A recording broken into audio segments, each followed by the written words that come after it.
Hello again, everyone. It's Randy, your sewing machine man. And what we have now is a Singer Golden Touch and Sew, the very first Singer Golden Touch and Sew uh, model, the 603E, which was the very first iteration of the Golden Touch and Sew. And a great little machine. And of course, what makes it great is it has a huge, powerful motor. It has metal gears, and it has a self-winding bobbin, which is kind of cool.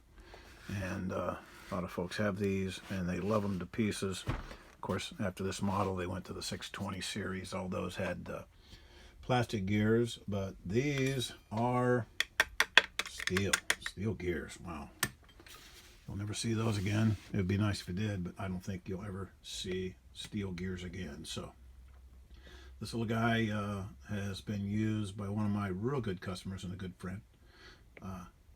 She sews a lot. She makes all sorts of cool stuff for her website. And this one, she told me was making a weird noise, and I was listening to it over the phone, and it was a weird noise, but I couldn't figure out what it was. Come to find out, it was the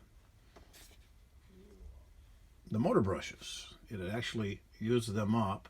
The motor brushes start out. Let me grab a motor brush here. I should have had this ready for illustration purposes.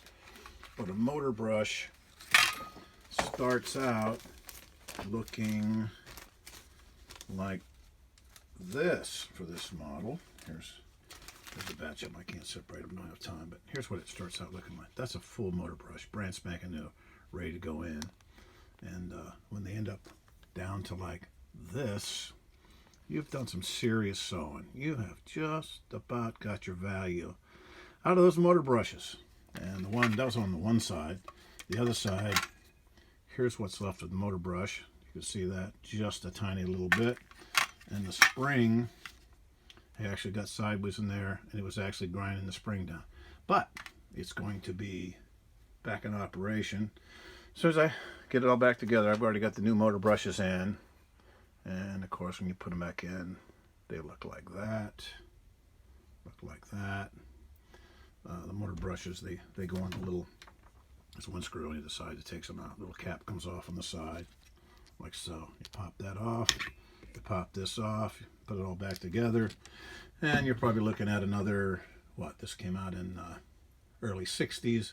So you're looking at another, 60 years of service, 50, 60 years of service. They're just that awesome. So we're going to get this one back together and get it back to her tomorrow so she can get back to sewing. To take this motor out, you just have this one bracket. Goes up here, one bracket. Take the bolt out. It's got the two plugs that go on the motor. They plug on here. Plug. It slides right out. Simplest thing in the world to do. Great little machine, 603, touch and sew. If you can find somebody in your area that knows how to work on a touch and sew and get them going, these are awesome machines. If you're in North Texas, grab one. If you need one, I got a couple, but you will enjoy these. The 628, 634s, when you get up into the 650s and stuff, they have all the rubber gears. You don't want to fool with them. They're a pain. But you can get these early ones. The 600E has the gray front, made in Elizabethport, New Jersey. This one's made in Elizabethport, New Jersey. It says right there, Elizabethport, New Jersey. Great big honking motor.